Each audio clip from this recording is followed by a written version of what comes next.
If there is any one country or any one nation whose literature is very deeply entwined with its history, then it is America's literature. Literature of this period is generally called as the colonial or early national. American transcendentalism is also called as American romanticism. One of the most important foundational document of America as a nation was romance. Here is not Bollywood romance.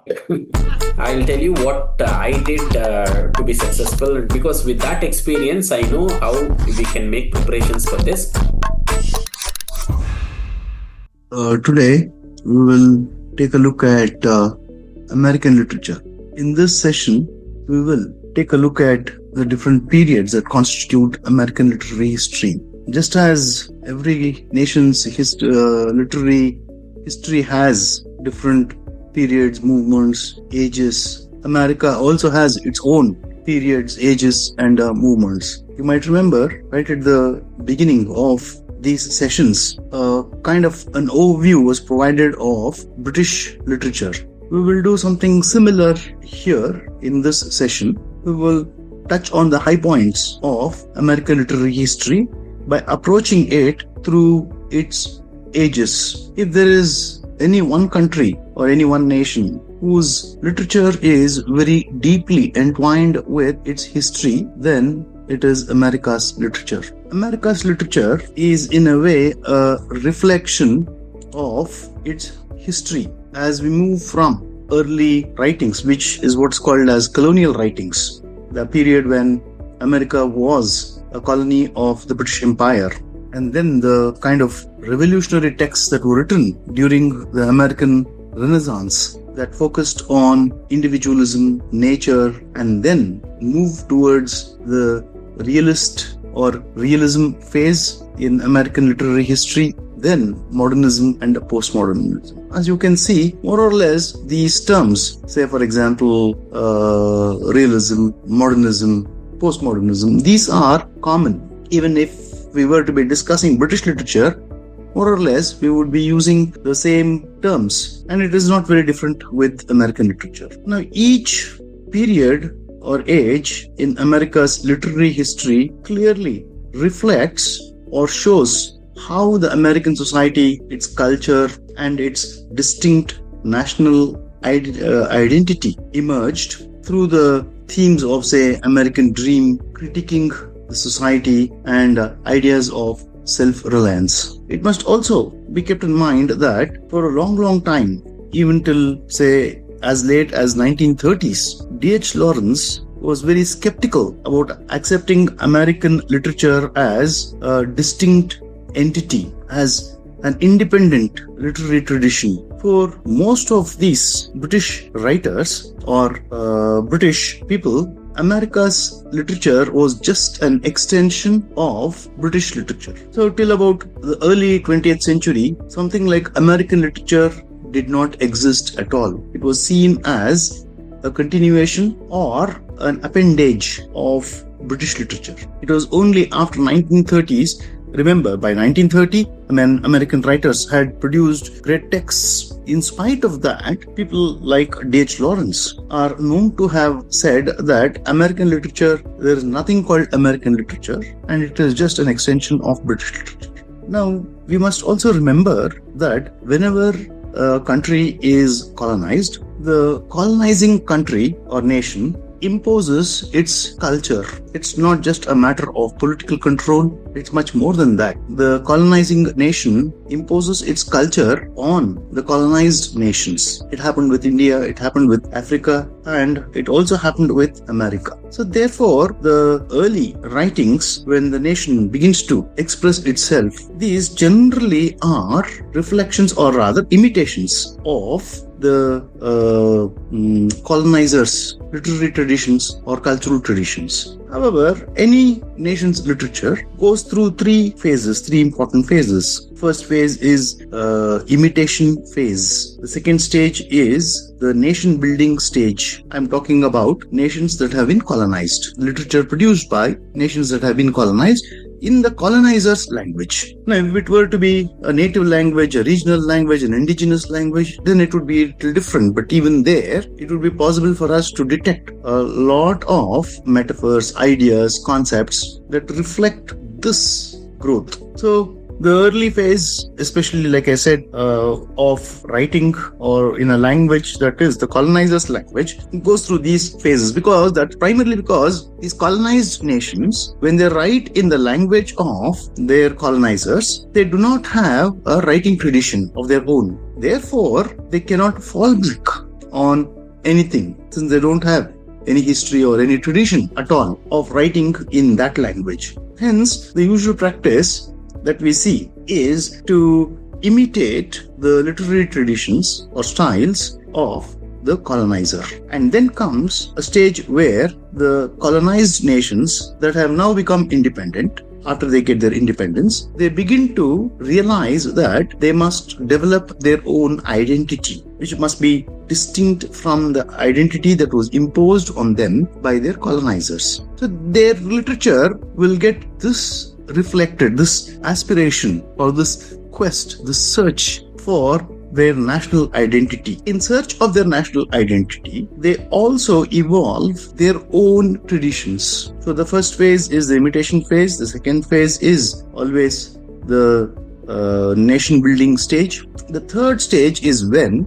they acquire an identity of their own. And literary texts written during this period show that confidence or reveal that identity through their texts. Now, you can also talk about India's literary history in English, that is, Indian writing in English, as we would call, or Indian literature in English, also can be seen from in this framework. So is it with America too. So the early phase is the phase when America was still under the British rule. Literature of this period is generally called as the colonial or early national. This is between 1620s and 1820, almost about 200 years. Then comes the next phase, the beginning of the next phase, that is Romanticism and Transcendentalism. This was for a very short period, say only 45 years in fact. But this was a very, very crucial, very significant and important phase in American literary history. No doubt, American Transcendentalism is also called as American Romanticism, was greatly influenced by the British Romantics. As you can see, the dates more or less coincide. The first 35 years of 19th century in England is what we discussed, you remember, as the age of the Romantics. Now, roughly, you can see the same, at the same time, roughly, maybe 15 years this side, 15 years that side, we have something like that in America too. American Transcendentalism is also called as American Romanticism. Then comes another phase in which we get writers asserting their regionalism, the regions that they belong to. Remember, America is a very vast country. It's so vast that it is said that it is 5 times the size of India, and India is not a very small country. It is almost 5 times the size of India, and it has 5 time zones.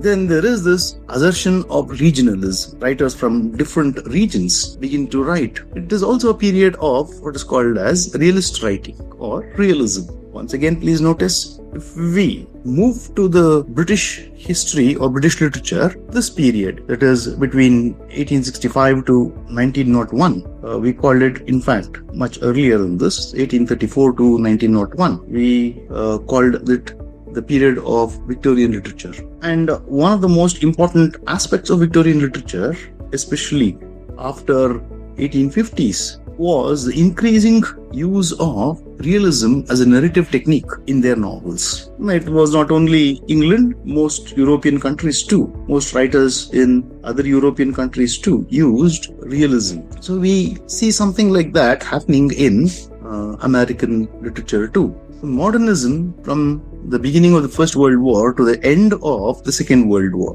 1914 to 1945. This period also includes Harlem Renaissance. Harlem Renaissance is a subset of American modernist writing.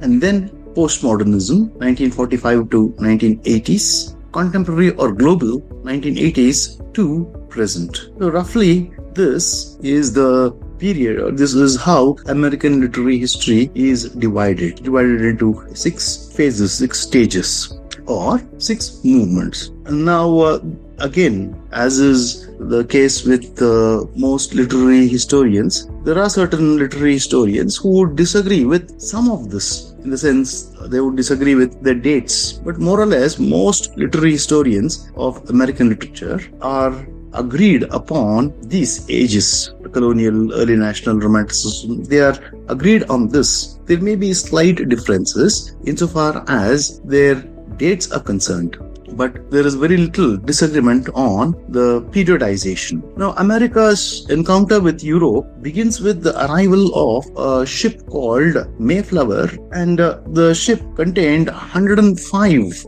people from England. They were called as the Pilgrim Fathers. They land on the American shore in 1620. These people, it is said that they were persecuted in England, and these people were very unhappy with the kind of attitude of the government and the people and the society towards religion. These were Puritans, meaning in other words, very orthodox followers of Christianity. So it is said that they were persecuted and they went in search of the New World. The America is also called as the New World. To an extent, we see reflections of this in Shakespeare's Tempest. Now, the works that were written during this period, obviously, because they were written by these Englishmen who arrived in America, much of their writing was, and since they were Puritans, very orthodox Christians, much of their writing we find to be steeped in religion. A bit of it is historical, and then didactic writing. Didactic writing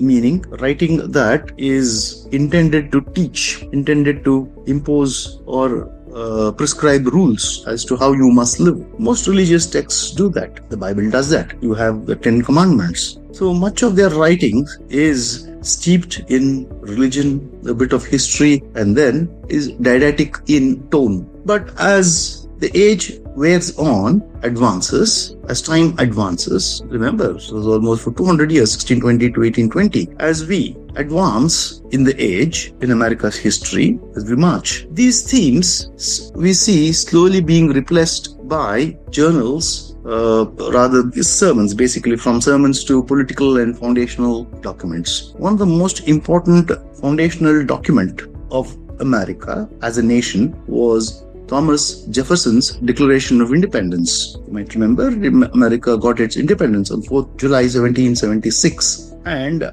this was marked by Thomas Jefferson, one of America's early presidents, wrote the Declaration of Independence. This is a very, very important document insofar as America's history is concerned, insofar as America's political governance is concerned. Though, of course, this is not the Constitution of America, yet American Constitution is very heavily reliant on the Declaration of Independence document. So this is a very foundational document. Other writers were Anne Bradstreet, who wrote The 10th Muse, Jonathan Edwards' Sinners in the Hands of an Angry God. You can see the title, Sinners in the Hands of an Angry God. In other words, the religious belief reflected in their writing. Then Benjamin Franklin, Poor Richard's Almanac. These were some important works that were written during this period.